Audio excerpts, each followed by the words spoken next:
नबी पाक अलैहिस्सलाम ने सहाबा के बीच बैठ के कहा, बताओ कामिल ईमान किसका है?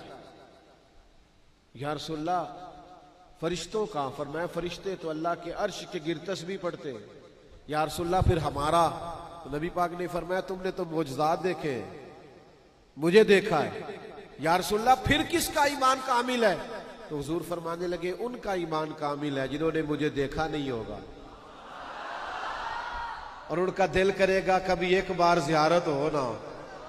लंघ कई महीने ते बरस गए, तेरी दीद नू दीते ही तरस गए।